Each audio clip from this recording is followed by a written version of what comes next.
Muy buenos días, tardes, noches, según la hora que nos estén viendo y escuchando también. Hoy un nuevo capítulo en el cual nos lleva a pensarnos y a criticarnos, no como una crítica, sino como un pensamiento crítico que debemos tener. Ya arrancaba súper reflexiva. No, hoy vamos a laburar 1 de mayo. Y no 1 de mayo como decimos por ahí jactiosamente. ¿Está bien dicho jactiosa? De jactarse, digamos, de Creo que decir, sí, creo que oh, puede ser 1 de mayo. coloquial. Y no por ñoqui, a eso es lo que voy. 1 de mayo, día de los y las trabajadores y trabajadoras. Eh, ¿Qué es para vos 1 de mayo? Para mí el 1 de mayo es una efemérides Para vos. dentro de lo que se considera el calendario, ¿no? Por el cual nos regimos, Ah, pasa a ser una efemérides. pero para vos no, entonces. O No, sea, para el clara, común denominador. claramente no forma parte de mi itinerario el 1 de mayo. El día del laburante para mí, todos los días, sobre todo la gente que labura muy temprano, la gente que tiene que correr de un laburo a otro para llegar a fin de mes, esa gente creo que no debería tener solo un día en particular, sino que Es todos eh, los días. es todos los días, digamos. Es todos Todos los los días días. hay una forma de valorizar al laburante. Es como en cierto sentido cuando es el día del padre, el día de la madre, Un poco de etcétera de los emoción. días, digamos. Claro, un poco de jugar con esto, decir, bueno, hoy es el día del trabajador, hoy es mi día, me merezco esto. No, no, no, o sea, vos te lo mereces todos los días porque es tu derecho, digamos, como trabajador. Me parece que es así. Sí, obviamente. Creo que, perdón que estaba cebando el mate.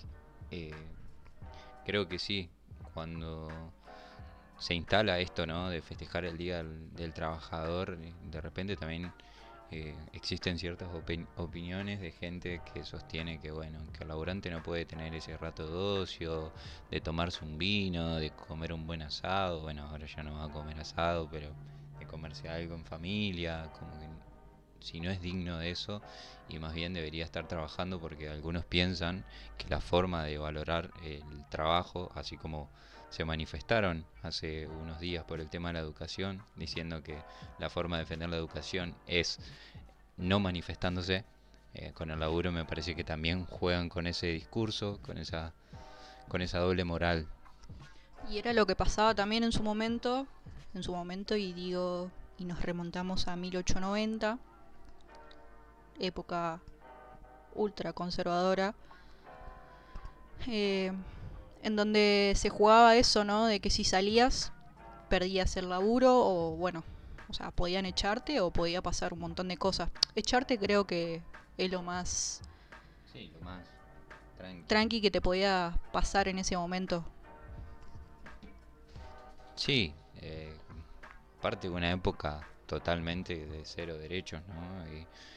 Ima- Imaginémonos el orden conservador con un modelo exclusivamente agroexportador, con ingenios azucareros, con corporaciones, con capitales extranjeros que venían por la mano de obra barata, porque teníamos la inmigración, Sí. y aparte eran trabajos súper esclavistas, me imagino en ese momento.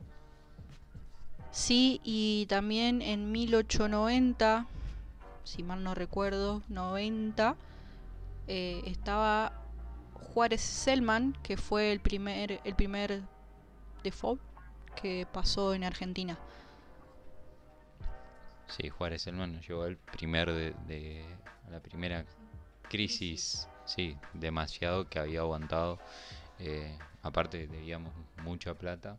Creo que en alguno de los capítulos hicimos más o menos cierta referencia a los Baring Brothers y demás medidas económicas que toma el orden conservador para sustentarse y para estimular este modelo agroexportador que lógicamente solo no podía caminar, pero a la vez eh,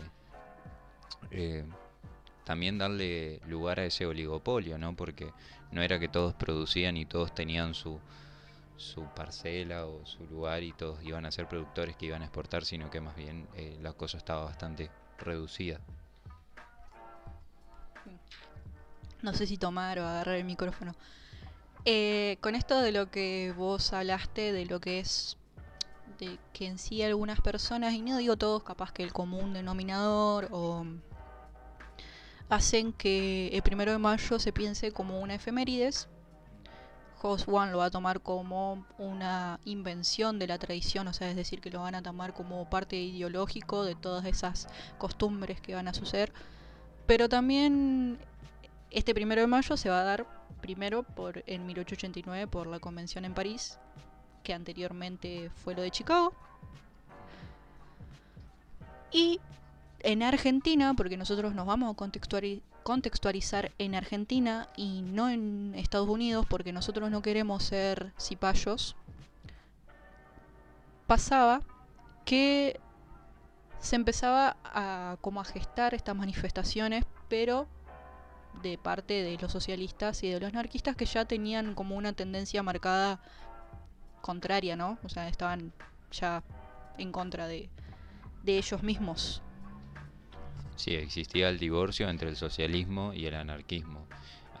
Ahora bien, si bien nosotros decimos no nos vamos a centrar en eso porque para hacer ese revisionismo histórico, clásico, tradicional del 1 de mayo, hay un montón de contenido en internet que se basa en lo que pasó en Chicago en 1886, que se reclamaban las 8 horas de trabajo, qué sé yo.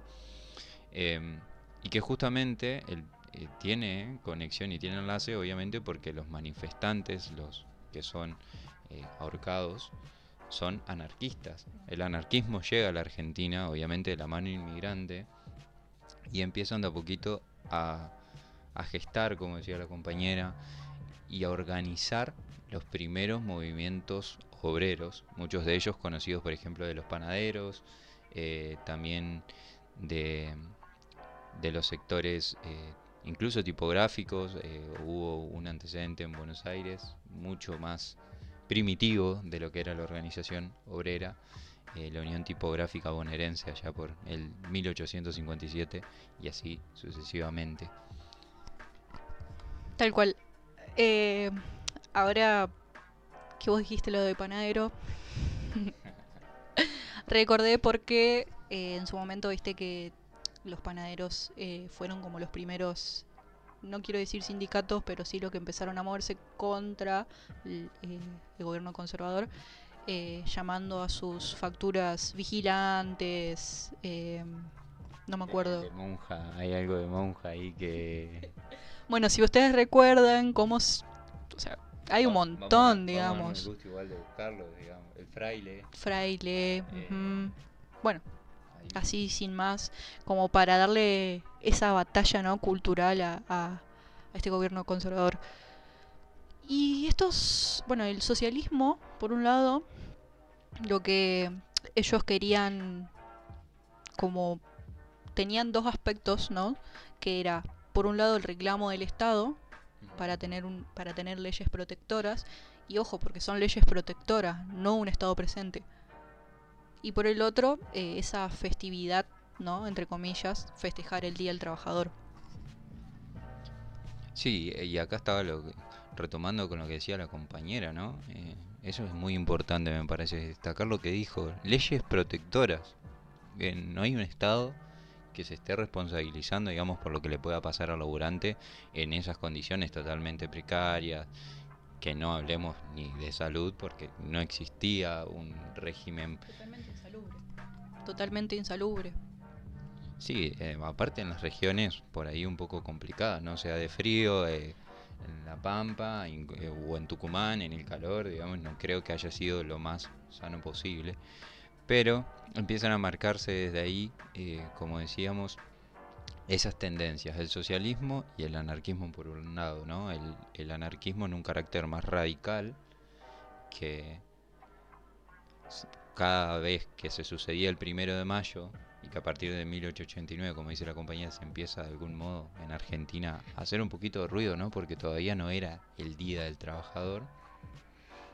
Ni siquiera estaba, digamos, dispuesto ese nombre, porque el Estado, ni el gobierno, o sea, en ese caso, no le, o sea, no le avaló ni el Día del Trabajador ni un feriado. Por eso ellos también como que empezaron a hacer manifestaciones en torno a esto. Claro, y que la propuesta principal era justamente eso, la abstención del trabajo, el no ir a trabajar. Y la tendencia más importante, el que comienza a tomar eh, la, la partida, digamos, de toda la posta de toda esta cuestión, son los alemanes socialistas que habían inmigrado hacia aquí y se empiezan a rosquear, políticamente hablando, en el club Borwarts, fundado justamente por alemanes de tendencias socialistas en Argentina. Claro, igual, como decíamos, los anarquistas y la contracara de esto, que son los anarquistas claramente, ellos nunca van a estar contentos de nada de lo que estaba sucediendo. Ellos lo que hacían era marchar un día que no sea el Día del Trabajador, digamos, y eh, empezar a como a provocar esas marchas que hacían los socialistas en realidad del 1 de mayo, a provocar, a que se provoque al disturbio claramente. Pero como esto ya estaba todo organizado desde el gobierno, se sabía que iba a pasar estas cosas. ¿Qué querían los anarquistas? Que se arme el estallido claramente para decir, bueno, nosotros pusimos el cuerpo acá, nosotros hubo sangre, pasó esto, nosotros merecemos tener el nombre en, en el Día del Trabajador. En realidad lo que pasaba era que empieza a darse de algún modo, como decía la compañera, una batalla cultural entre el socialismo y el anarquismo. El socialismo estaba caracterizado desde su desembarco en la Argentina, justamente por tener un carácter de marcha pacífica, de solamente eh, transitar la vía pública, mostrándose algunos periódicos de la época hablaban de que se vestían con las mejores prendas que tenían, es cierto, los trabajadores se estaban identificando eh, con ese hecho. Perdón, al fin y al cabo era una identidad, digamos, lo que ellos hacían. Vestirse de determinada manera, caminar de determinada manera, no de determinada manera, sino no insultar, vestirse, formaban esa identidad. Claro, y el socialismo promovía esto incluso desde pancarta y desde todo el merchandising, dirían algunos, que había de la época, empezaban con esta propuesta política pacífica, ¿no? El anarquismo, sin embargo, al considerar que el Día del Trabajador era un día de luto y de combate, ese era más o menos el lema que manejaba el anarquismo, porque claro, sus compañeros anarquistas estadounidenses fueron ahorcados. Es como decir, si no hay sangre, no hay justificación alguna. Había algo muy interesante también, que es cierto que el anarquismo, si bien tenía ese lema, no era un promotor de la violencia, pero esto también incomodaba al Estado, la presencia de anarquistas, porque sabían que tenían un poco más arraigado el tema pasional con esta cuestión. Y luego de tantas marchas, y yo creo que ya había pasado un tiempito, el conservadurismo en esa fecha, en la fecha del 1 de mayo, empezó a tomar como, no el control, pero sí empezar a hacer lo suyo y adelantándose en el discurso que era la armonía de trabajo y capital humano. O sea, capital y trabajo. Era como el lema de ellos. Bueno, hay, hay nosotros utilizamos material en el que se mencionaba que el socialismo en su momento había incluido a las tendencias liberales dentro del movimiento y dentro de sus marchas, o sea que había una convivencia política de dos sectores, pero ¿qué pasa? El liberalismo también, así como el anarquismo, empieza a tomar cierta distancia del socialismo y empieza, lo que bien decía la compañera, empieza a fomentar estos ideales de que y atribuía el Día del Trabajador y las cuestiones de diferencias salariales como una cuestión meramente económica, que no tenía que ver con derechos laborales. Así que es justo lo que dice la compañera, ¿no? La armonía entre el capital y el trabajo. Ya el Día del Trabajador o el Día de los y las Trabajadoras empezaba a expresar los problemas que la nación tenía, digamos, la nación, los problemas de la actualidad política y económica se utilizaban en sus discursos. En tanto, no era solamente ya de los socialistas ni de los anarquistas, sino que la UCR, el SIC, Círculos Obreros Católicos, el Partido Socialista Obrero, Partido Comunista, Concentración Obrera, en fin, ellos se concentraban en gran medida y se convocaban. Ya no era solamente de dos bandos. Claro, dejó de ser una cuestión un poco excluyente, ¿no? Eh, en lo que decía la compañera empieza esta cosa, ¿no? De que aprovechan la fecha del Día del Trabajador, el 1 de mayo, digamos, el día de calendario, para recordar otras cuestiones, ¿no? Que era el tema de la sanción de la Constitución y demás efemérides, justamente. Como decía la compañera, depende de quién tome la posta, el discurso que se iba a escuchar ese día, digamos. Porque nos, por eso nosotros cuando hablábamos de esto hoy, ¿no? Que mirábamos en todo el material bibliográfico que había, era el tema de que los socialistas en primera instancia empiezan a cantar, por ejemplo, la Marsellesa, la Internacional y otro tipo de canciones que no son patrias y que no son propias a nuestro territorio. Totalmente colonizados, cipayos en realidad. Pero bueno, es lo que en su momento y en ese contexto también eh, traían los inmigrantes con ellos y era como tal cual su tradición, digamos, traer de otro país su tradición e imponerla acá a Argentina. Pero bueno, luego de todo esto, ¿qué va a pasar? ¿Quién va a venir y quién va a reconocer a los trabajadores y trabajadoras? Platillos y redoblantes. Y en el peronismo, Juan ¿no? Domingo Perón. Juan Domingo Perón. Desde la gesta, desde su puesto de desde la ay, ¿Y arranca o no desde su arranca? puesto eh, desde la Secretaría de Trabajo y Previsión ya se empieza a forjar un camino diferente para los trabajadores. Eh, Algo muy importante que casi nos olvidamos, casi me olvido yo en particular, era que cuando hablábamos de los anarquistas, al gobierno conservador de ese tiempo empieza a incomodarle la presencia, porque cada vez iban, y al igual que el socialismo, iban conquistando más personas, eh, iban teniendo más alcance dentro de los ámbitos laborales, y claro, eso incomodaba un poco al poder, y lo que hace ya para 1902 más o menos, lo que hace Roca es que aprueba un proyecto de ley.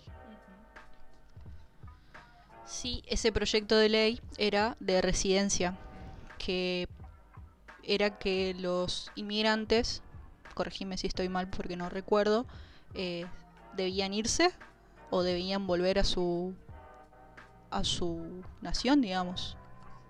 Claro, si eran revoltosos, considerados revoltosos, claramente, Claramente. si estaban integrando las filas del movimiento obrero organizado, que se empezaba a gestar, recordemos esto, se empezaban a gestar, todavía no tenían un carácter muy oficial y determinado, porque claramente eran un poco de autoconvocados y un poco de organización, por eso decimos organizados de algún modo.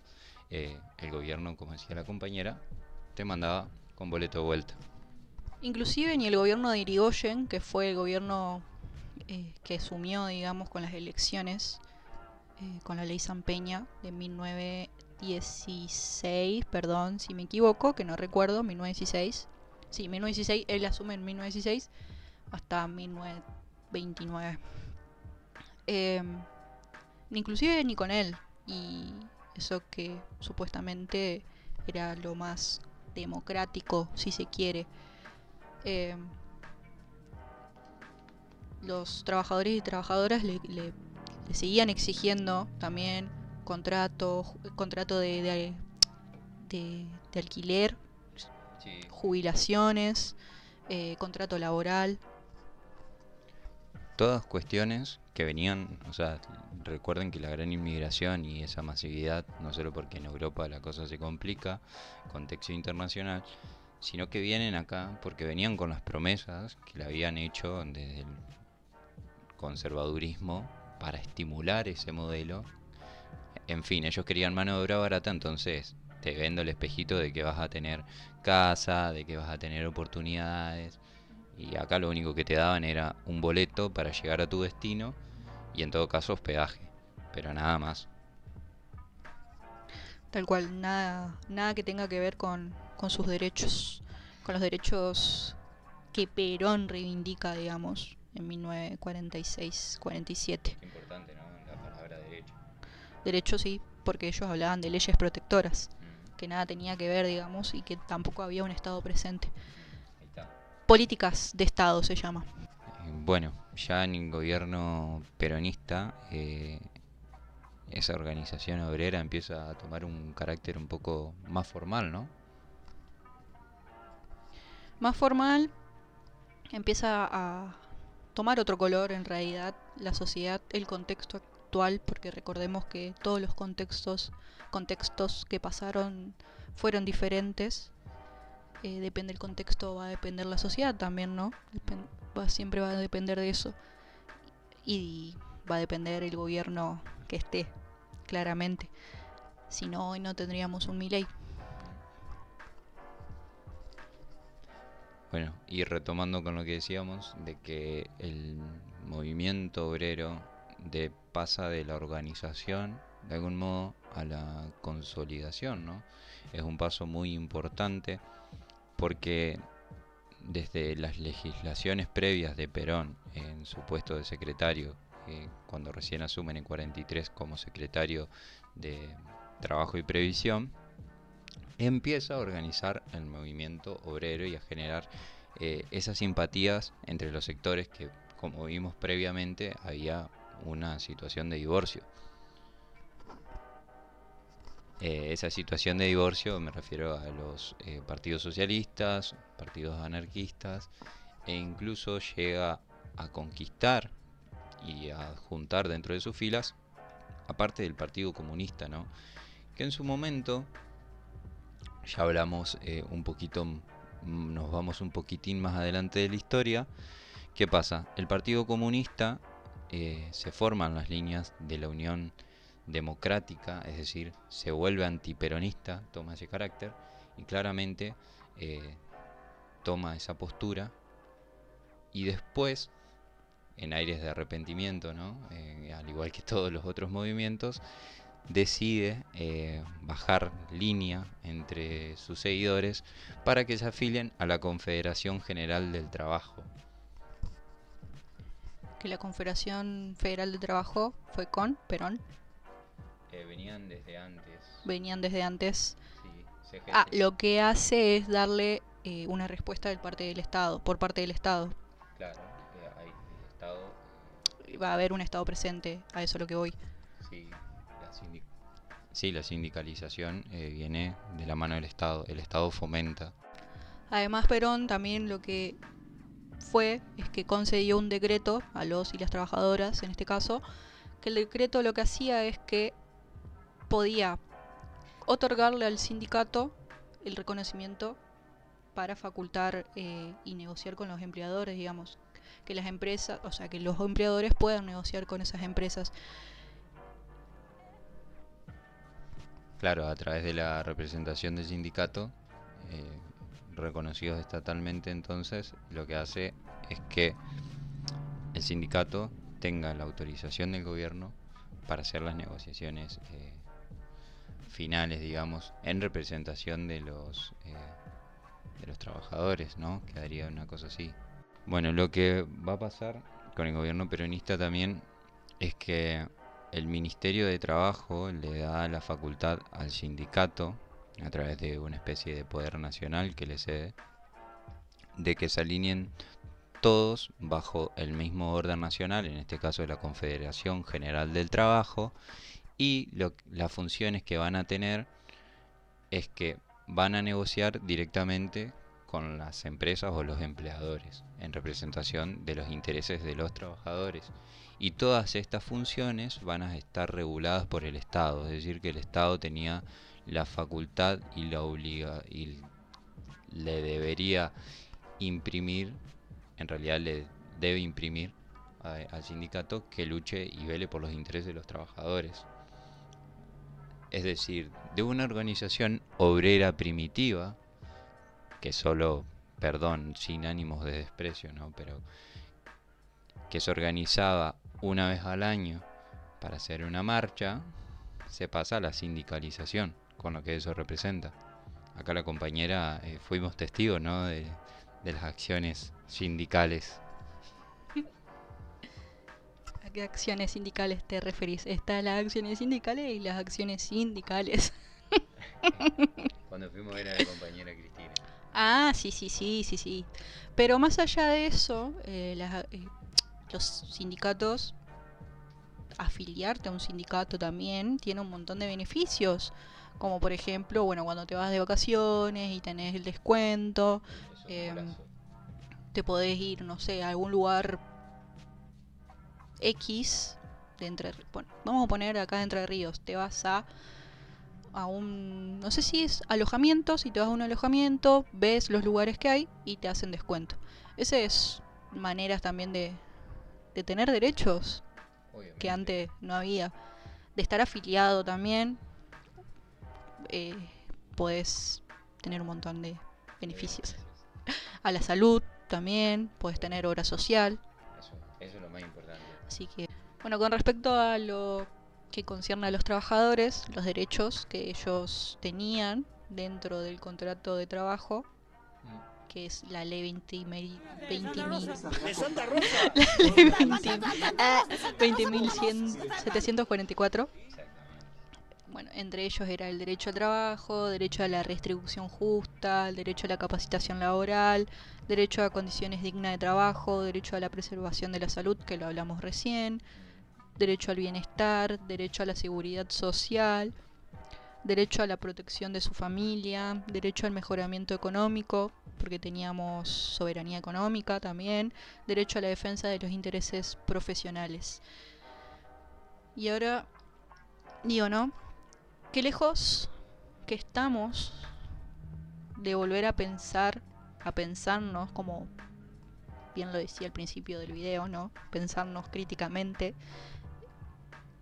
y pensar todos los derechos que teníamos y dejar de pensar en el individualismo, ¿no? Porque todos estos derechos se consiguen colectivamente. Todos estos derechos y la ley del contrato laboral, la ley del contrato de trabajo, estaban dentro de la reforma del 49, que lo hicimos en un podcast, que es la reforma del 49, en Spotify está, vayan a escucharlo. Que eso menciona en el artículo 37, que hace una mención en el artículo 37 de la reforma del 49. ¿Qué pasó con la reforma del 49? Eso también está en Spotify, así que vayan a escucharnos, pasado de rosca, la reforma del 49. En la síntesis y a lo que queremos llevar a la reflexión, yo como la compañera tomé un recorte de esta revista Mundo Peronista, pero de datos que me parecieron muy interesantes, que dice Perón y Entre Ríos. Entre Ríos es nuestra provincia natal y es algo muy importante. Bueno, acá la compañera no. Nada, sí, obvio, me crié acá. Bueno, ya sos prácticamente, tenés carnet de entrerriana. Yo creo que lo importante de estos datos son que se basan, desde 1946 hasta 1951. En cuanto a viviendas construidas por el gobierno, hablamos de 203 viviendas, obras sanitarias 183, hidráulicas y de energía 65, producción agrícola ganadera 25, escuelas, colegios, institutos, etcétera, hospitales, salas de primeros auxilios, centros de salud 313, obras varias 306, navegación de puertos 40, producción industrial casi 10 obras, y así podría seguir en la lista porque es un poco más extensa. El total de obras en esos años fue de 1843 obras solo en la provincia de Entre Ríos. Solo en la provincia de Entre Ríos. Casi 2000 obras públicas. ¿Y por qué destacar estos datos, no? Porque bien sabemos que el único movimiento, el único partido y el único gobierno que ha sido capaz de dignificar al trabajador a través de el laburo, sea en una obra pública, de estimular la economía, de generar una posibilidad de ascenso social, es el peronismo. Y todas estas cosas, ya creo que no hace falta aclarar un concepto económico, no solo estimulan la economía, sino que hacen también este ciclo tan virtuoso y tan rico que el peronismo se ha encargado de embellecer, de adornar con cosas totalmente humanas y justas, ¿no? Para que todos tengamos acceso. Bueno, antes de irnos, dejamos para pensar en casa, a merced de su subjetividad, de sus pensamientos, de sus reflexiones, si realmente el 1 de mayo es una efemérides internacional y de calendario, o si es todos los días. Para quienes hoy tengan la suerte de estar laburando, para quienes tengan a sus viejos que se están rompiendo el lomo, por no usar otra palabra, eh, para que ustedes puedan estudiar, para que alguno pueda cumplir una meta, un sueño y así mil cosas, valórenlos todos los días, es decir, que todos los días es el día del laburante, sea de ustedes, sea de sus viejos, sea de la persona que tengan al lado, traten de darle de algún modo el reconocimiento o la honra de poder responder con un gesto a la altura del esfuerzo, ¿no? Sí, igualmente, sí, no se lo podés dar porque a veces que no te sale decirle, bueno, che, gracias por esto. eh, Hay que reconocérselo estudiando, eh, sí, como nosotros, o voy a poner mi caso, yo no soy de acá, estoy, ay, me alergué de llorar, no, pero sí, alquilo y mi viejo me ayuda, así que yo le reconozco todos los días y le doy la gracia por eso. Eh, me voy a llorar. Nada, eso. Bueno, nada, eso por ahí está. Desde el amor se puede construir muchas cosas lindas como estas, que es el agradecimiento en especial. Así que nada, no crean en estas mentiras capitalistas, ni en los fracasados resentidos de los libertarios como Marra, que les enseñan a que no estudien, a que crean en cursitos económicos, en coaching. No, no, gurises, sean dignos, tengan dignidad humana, dignidad de laburante, dignidad de origen. Me parece que es más importante eso, la dignidad de origen. Y, y nada, feliz día para la gente que se siente identificada. Nosotros les mandamos un gran abrazo peronista.